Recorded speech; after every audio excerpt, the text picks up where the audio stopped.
Jesus prayed for his disciples, and then he said, I ask not only on behalf of these, but also on behalf of those who will believe in me through their word, that they may all be one. As you, Father, are in me and I am in you, may they also be in us, so that the world may believe that you have sent me. The glory that you have given me, I have given them, so that they may be one as we are one. I in them and you in me, that they may be completely one, so that the world may know that you have sent me and have loved them even as you have loved me.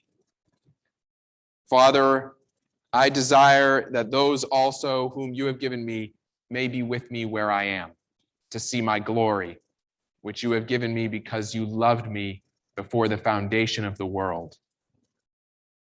Righteous Father, the world does not know you, but I know you, and these know that you have sent me. I made your name known to them, and I will make it known, so that the love with which you have loved me may be in them, and I in them. The gospel of the Lord.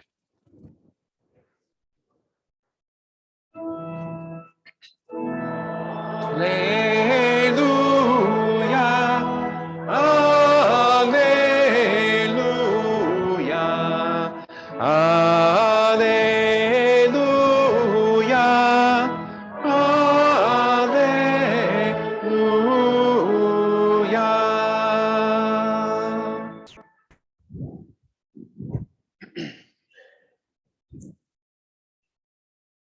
I wonder if you noticed in this gospel reading, as John's prayer sort of weaves in and out of itself, as Jesus's prayer weaves in and out of itself there in the gospel, did you notice that Jesus prayed here for you?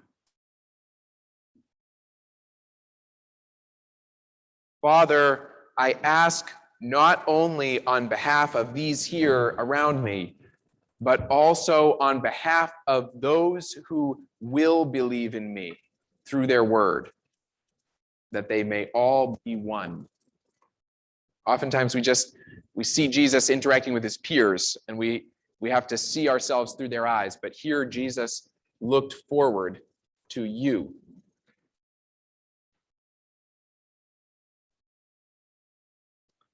And in the center of this prayer is Jesus's hope for the oneness of this household of God, who he knows and who will come to know him. A household that he has spent 3 years gathering and teaching and sending forth in love. In Jesus' society, the individual was not the main unit of society. You go out and get an education in what you want and do the job that you want, and you leave your house where you grew up and you get a new apartment or a house. That's kind of this dream that gets put out today. Jesus's community had no understanding of that kind of view of the world. The main unit of their society was the household. Parents, uncles, cousins, servants, the servants' children. That was the household. And through the household, you had a home, you had your work. Every business was Joseph and Sons for your whole life. You did what they did and you passed it on. Your household was your social security, because that's who was going to take care of you when you got older. Your household was your social status and your honor. And in this honor-shame society, you wanted to not, it was seen as grasping to try to elevate the honor of your household. And you certainly didn't want to lose honor. You just wanted to maintain, just wanted your household to maintain. So raise your hand if you read the gospel of Jesus Christ and he says, the goal here is to maintain. Yeah, no. So Jesus, when he was teaching and gathering a household, he said, this is a household of choice. Those words wouldn't have even naturally gone together in the ears of his hearers. But I'm gathering, said Jesus, a household of choice. He played on what everyone expected, and he said, God is my Father, and God is your Father. Everyone who does the will of my Father is my brother and sisters. One day people said, your sister and your brothers are outside calling for you. And he said, who is my mother and my brother and my sisters? Everyone who does the will of God is my household. Still an extended kind of family, but one that threw together people of different classes, poor and rich, threw together people of different towns, different ethnicities, people of different honor statuses and occupations. You know this. You see like all the dinner scenes in the gospel, right?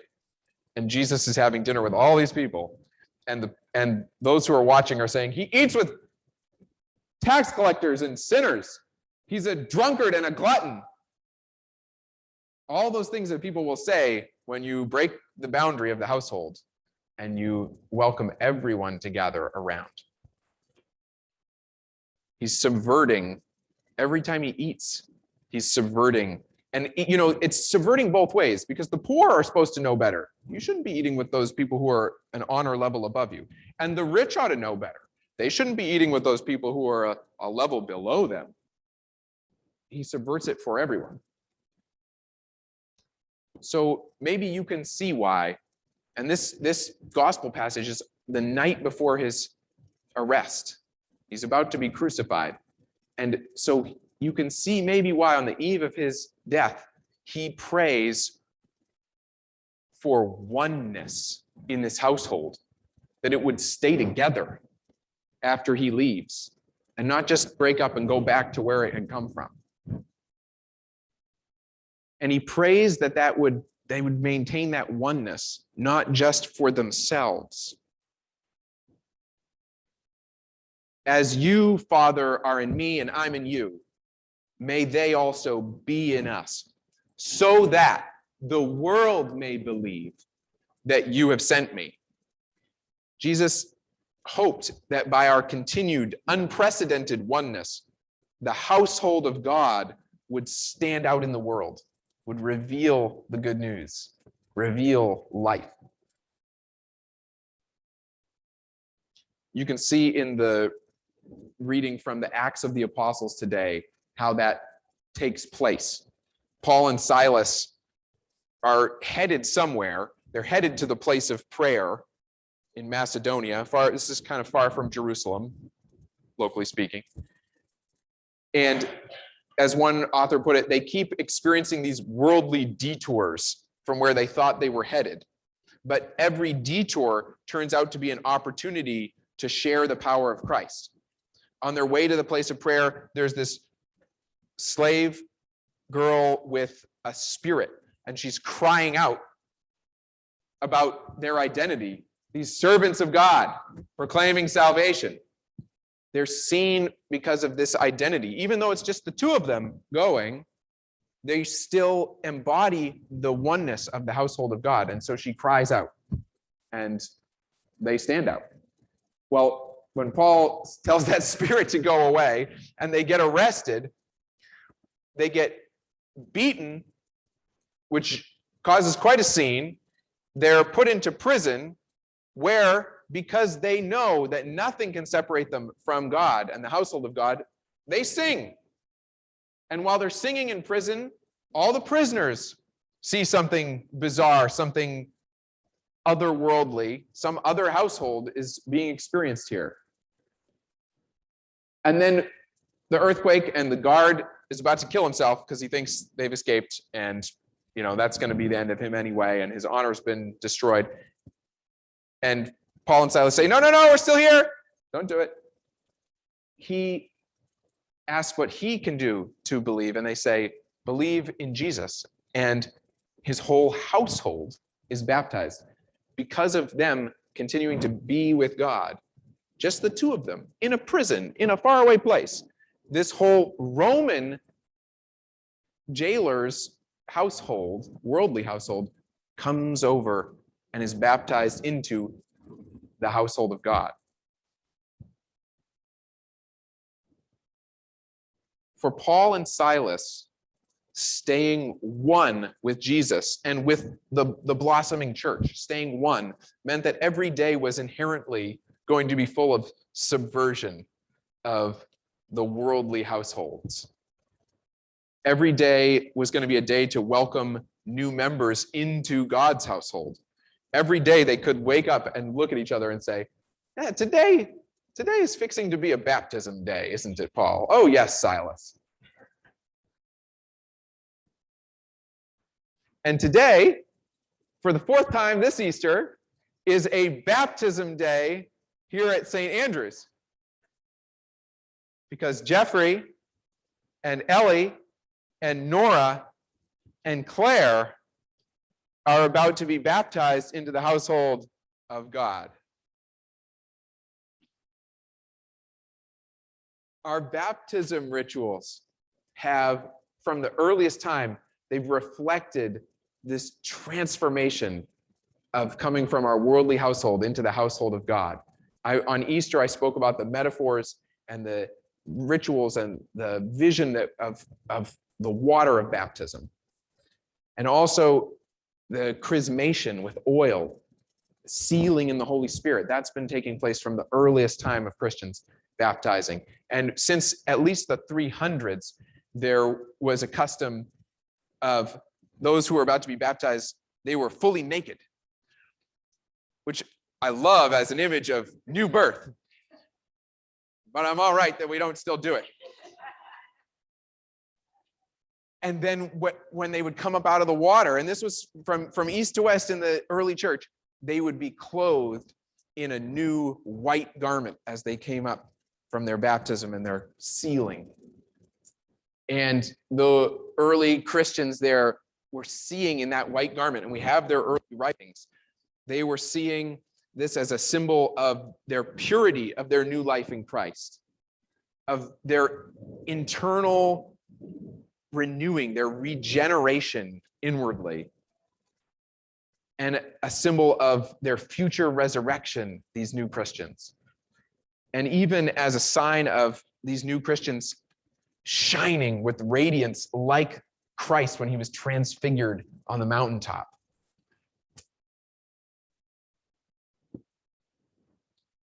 All these are different ways, all those things that the early Christians saw in the white garment, they're all ways of saying, you've come into a new household.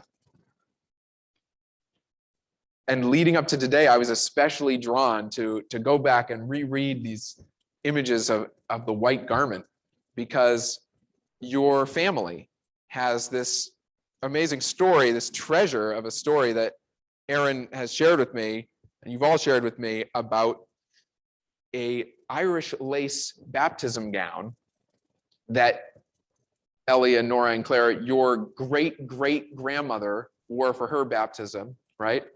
And then your great-grandmother wore for her baptism, and then the siblings and the children wore generation after generation, so that you've even lost count, but maybe 100 people have been baptized in this one gown. It's needed a lot of mending, maybe change color a little along the way. And if any of you wore it today, it would need a lot of mending afterwards. But you have carried on the essence of this passing down with these white stoles you have on, which each have some Irish lace on them from your wife or your mom's wedding gown, right? As I pictured this garment, this wedding, did it arrive today? Is it here in it doesn't need to be, though, because we know the story. I was amazed by these twin messages that gown and these stoles carry, because that gown's been passed down through your biological family, right? On your side, Aaron. And in one sense, it connects you to your biological family. It reinforces that family, that household that Jesus was saying, come away from there. But actually, that just makes it all the more powerful when that image is flipped over and says, for 5 generations, we have said as a family, we lay this family down into the waters of baptism to be regenerated with a larger family.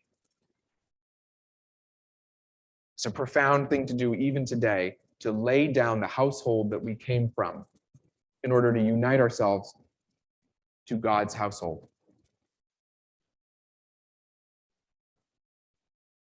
I remember acutely being pierced with this sense when we baptized our first child, of that I was laying her down into this water because I could not love my daughter forever. I could not perfectly protect her in this world.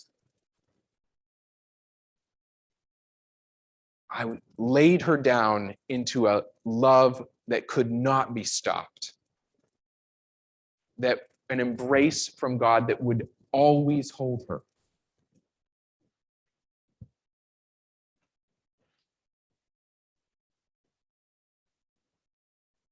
Your family gown holds 100 of those offerings. It connects to the laying down that's into baptism that's taken place on both sides of your family. It connects to the laying down into Christ that Christians have practiced for 2,000 years. I don't know this for a fact, but I'm guessing you're not going to wear those stoles to work and school on Tuesday. But you will wear, wherever you go, that inward radiance of the living God, the radiance of your membership in the household of God. As Christians from the 300s understood, you will carry that out, and it will land you in positions like Paul and Silas, because other people will see that radiance. You might think, oh, I took off the stole, no one knows. But people will see that in you because you'll stand in God's love. You'll have a moment where someone cries out from behind you while you're just walking through town.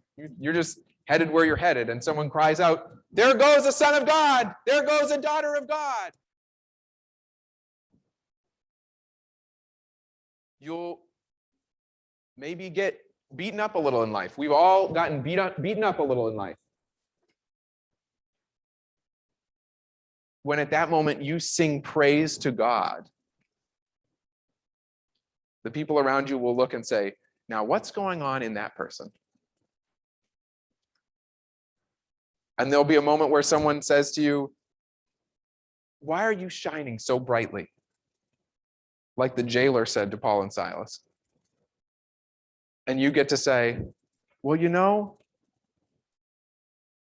I'm loved forever. And they'll say, oh, I would like that very much. Well, how do I get in on that? And you'll say, let me tell you about this white garment. Let me tell you about this love of Jesus that crossed every boundary and which has held me.